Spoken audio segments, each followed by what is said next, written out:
Salut Caro, j'espère que tu vas bien. Voici mon dossier d'intervention par rapport au cours Approche et outils technologiques. Bonne écoute! Premièrement, je présente le milieu d'intervention avec ces différents éléments de mon milieu fictif. Mon milieu fictif porte le nom Réseau Autisme Familial. En fait, Réseau Autisme Familial, c'est un organisme communautaire, qui accompagne les familles d'enfants entre 8 et 12 ans qui ont le diagnostic du trouble du spectre de l'autisme. Il faut qu'ils soient spécifiquement dans la ville de Québec. Les intervenants ils ont vraiment un horaire très fixe et selon les disponibilités des familles, vu que c'est un service qui va à domicile, donc l'organisme a les spécialistes qui vont spécifiquement dans les organismes, dans les familles, excusez-moi.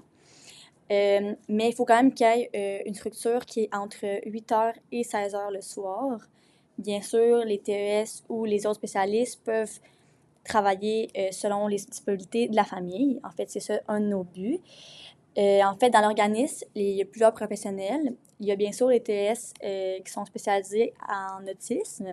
Il y a aussi des psychologues qui sont plus là pour le volet émotif et soutien émotionnel des parents, aussi des enfants, mais plus des parents.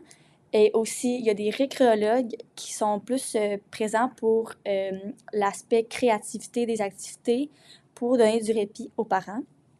Donc, la mission spécifique, c'est d'accompagner les parents dans les différentes problématiques vécues par leur enfant TSE. Les valeurs qui sont présentes, c'est l'autonomisation, l'accessibilité, l'inclusion et la collaboration. Ces valeurs sont très mises en place parce que vous allez voir, c'est par rapport aussi à l'approche qui est très intéressante. Ensuite, la deuxième partie, c'est par rapport à la problématique vécue dans le milieu fictif d'intervention.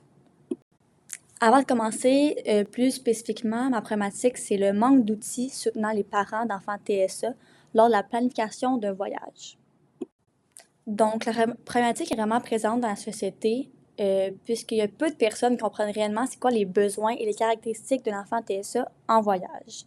Donc, voici mes recherches que j'ai trouvées par rapport à cette problématique-là.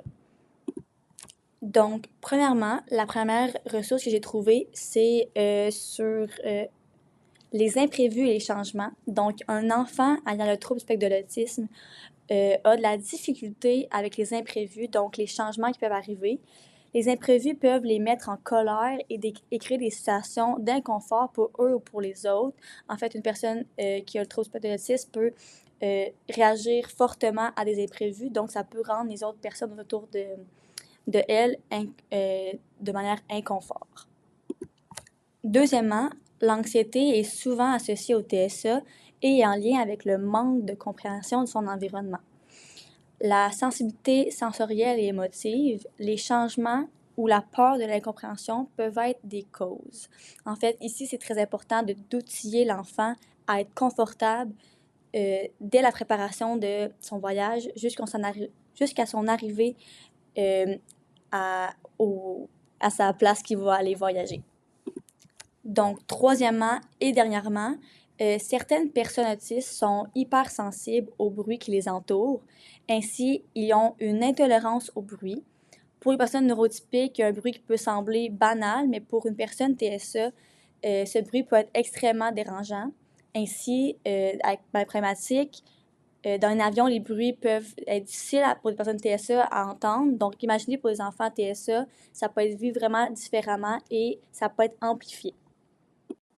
Donc, voici des exemples concrets de la problématique qui peut être vécue dans mon milieu d'intervention fictif. Les exemples sont tirés de témoignages que moi j'ai eus avec des personnes autour de ma famille. Donc, les voici. Donc, une mère qui a un enfant autiste de 13 ans souhaite voyager avec lui par avion, mais elle a peur de ne pas se sentir assez prête aux multiples imprévus qu'un voyage peut avoir. Donc, d'outiller la mère dans son accompagnement par rapport aux imprévus. Deuxième exemple, lors d'un dernier voyage, une famille a ressenti un grand jugement de la part des membres de l'équipage puisque leur enfant TSA faisait des bruits de bouche tout au long du trajet. Donc, encore une fois, accompagner le parent à se sentir bien et aussi l'enfant à se sentir bien dans tout son aspect des regards. Et le dernier exemple, un père d'un enfant TSA ressent beaucoup de stress puisqu'il ne sait pas trop quoi apporter pour pour lui, pour bien accompagner son enfant en avion. Donc, autant pour l'enfant, qu'est-ce qu'il faut que le parent apporte en avion. Il y a 2 solutions qui existent. La première, c'est En route pour des vacances réussites. C'est un document sur des témoignages de familles qui sont parties en voyage eux-mêmes avec leurs enfants qui sont TSA à des niveaux différents. Et eux, dans ce document-là, ils donnent des conseils pour les autres familles ou pour des personnes TSA qui eux-mêmes veulent partir en voyage seuls. C'est intéressant parce qu'ils montrent plusieurs aspects d'un voyage, autant l'aspect en avion, mais aussi l'aspect en auto. Fait que je trouve ça intéressant de voir un aspect global de plusieurs transports différents. L'autre solution que j'ai trouvée, c'est encore un outil. En fait, c'est un livret d'activité. Ça a été créé par l'aéroport Toronto, à Toronto, en fait. Donc, j'ai trouvé directement sur le site de Toronto. C'est un livret d'activité créé par l'aéroport pour les enfants autistes ou besoins cognitifs et leurs familles pour se préparer pour un prochain voyage. Fait que moi, c'est vraiment un coup de cœur que j'ai sur cet outil-là. Donc, pour l'instant, qui sont sujets à changement, voici mes 2 objectifs prioritaires. Le premier objectif, c'est de supporter l'enfant TSA et ses proches qui souhaitent partir en voyage dans leur préparation à ce voyage-ci. Le deuxième objectif, c'est de soutenir la capacité d'un enfant TSA à anticiper les situations qui peuvent être irritantes et les imprévus lors d'un voyage. En troisième partie, voici l'approche d'intervention que j'ai choisie et qui va m'accompagner tout au long de mon projet. L'approche que j'ai choisie, c'est l'approche TEACH. Donc, voici mes recherches sur l'approche.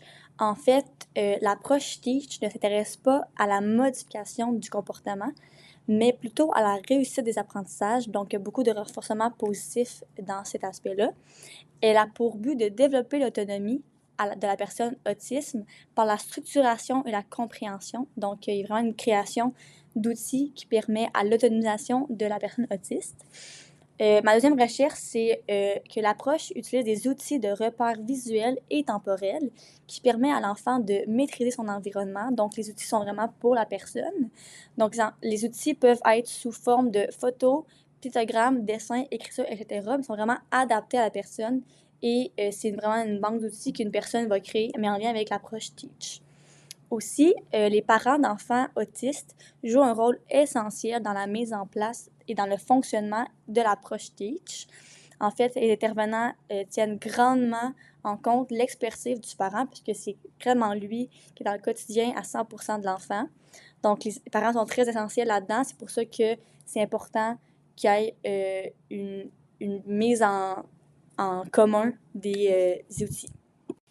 Donc, en fait, mon approche ici, l'approche TEACH, est vraiment intéressante par rapport à plusieurs aspects de mon projet et de mon milieu fictif problématique et objectif. En fait, l'approche TEACH est mise en place grâce à des outils facilement utilisables et adaptés au quotidien de la personne TSA. Donc, c'est pour ça qu'elle est vraiment en lien avec ma problématique, puis elle met de l'avant des outils. Le but du projet est d'offrir des outils à des parents qui souhaitent partir en voyage. Ainsi, le parent sera prêt le plus possible à partir et prêt à toute éventualité, autant lui que l'enfant. Donc, c'est pour ça que, vu qu'il y a un manque d'outils, ben moi, mon but, c'est de mettre des outils en place qui vont être intéressants. En fait, par rapport à mon milieu fictif, l'approche TEACH est pertinente en lien avec le milieu, puisqu'elle est adaptée aux caractéristiques des enfants TSA. Donc, chaque enfant va avoir, oui, mon projet va être en globalité, mais il va pouvoir être adapté à chaque enfant. Aussi, l'approche a comme but de développer l'autonomie qui est une valeur mise de l'avant dans mon milieu. Donc, chaque parent ou enfant va pouvoir partir en voyage sans avoir besoin de TS collé à la personne directement. Aussi, par rapport à mes objectifs, à l'approche TEACH, avec l'approche TEACH, un parent d'un enfant TSA ou l'enfant lui-même peut se sentir prêt à toute situation, vu que la préparation va être déjà mise en place avant le départ. Donc, c'est pour ça que c'est vraiment intéressant avec l'objectif du fait de s'assurer que l'enfant se sente bien dans son environnement. Aussi, les outils ont comme but de soutenir l'enfant tout au long du voyage. Donc, comme je viens de dire, je ne serai pas collée à la personne, mais je vais être là pour accueillir les émotions de la personne, mais aussi je vais avoir les outils prêts pour chaque éventualité.